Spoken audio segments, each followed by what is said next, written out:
Ordinary life involves a lot of chemistry, and one of the first things I learned in chemistry class is how to balance the reaction. Whatever goes into the reaction has to come out. So if it's one carbon in, one carbon comes out. If it's 4 oxygen atoms going in, 4 oxygen atoms have to come out. It's conservation of mass of each type of chemical species.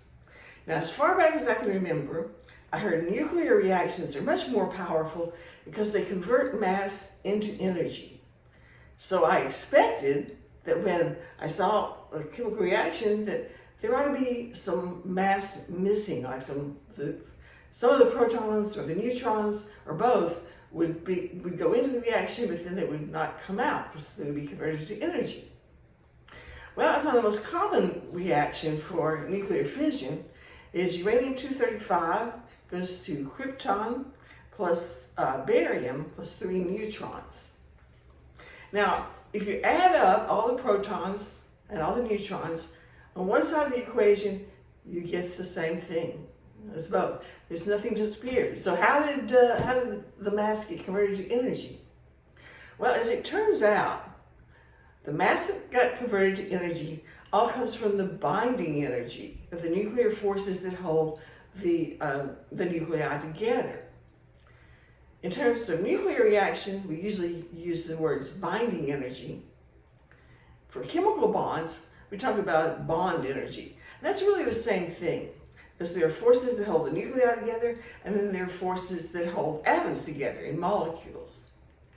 For the nuclear reaction, we can look up the atomic weights of the uranium and the krypton and the barium, and when we add them all up, I'll keep the math to the side in case you don't want to see too much math. If we add it all up, we find, sure enough, there is some mass missing from the reaction products. But it's only about 1/5 of a neutron, and that's enough to make all the power that comes from nuclear fission. Now you may wonder, what is this atomic mass unit? Well, by definition, carbon-12 has a weight of 12 atomic mass units.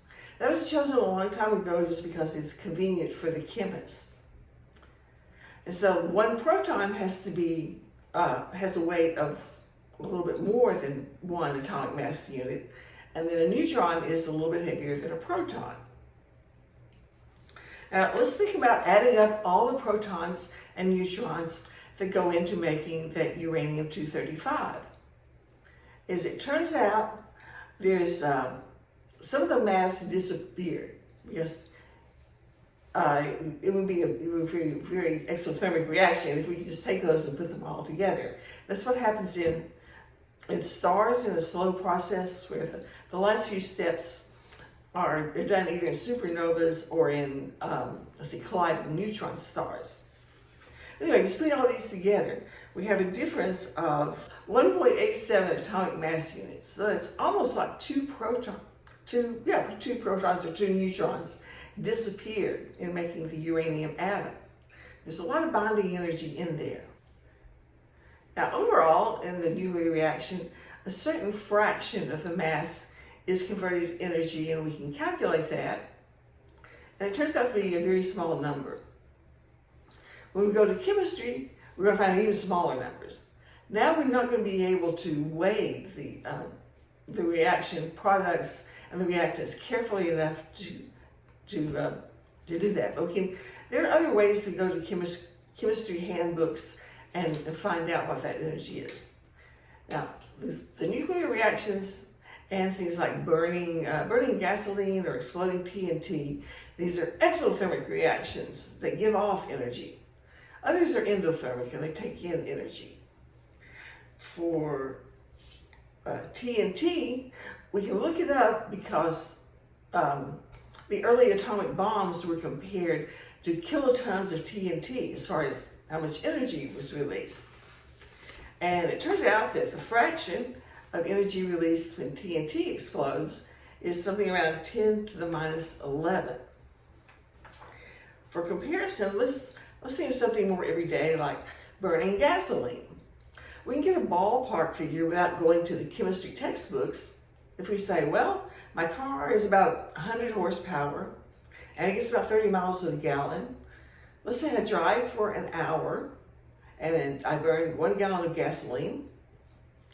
Also, we have to burn the right amount. We need to have the right amount of oxygen in there. And it turns out the weight of the oxygen is actually quite a bit more than the gasoline. We just balance the equation and make sure we've got all the mass in there. And the fraction of the mass converted is again about 10 to the minus 11. So the nuclear reactions are about 10 million times more efficient than chemical reactions in converting mass to energy. But it's all the same basic phenomenon, that they've got some of this extra mass stored as binding energy or bond energy, and they give that off for an exothermic reaction. Now we have to have some endothermic reactions that take in energy to make the chemical molecules that we're used to. And so the most important one for us is photosynthesis. Now most of the food that we eat is burned to form carbon dioxide and water. But there's a very tiny fraction, a few parts per trillion, that's actually converted to energy. And that's what our lives depend on. That very small amount of mass stored in that bond energy can be converted to other forms of energy. That's what keeps us going. Thank you for watching.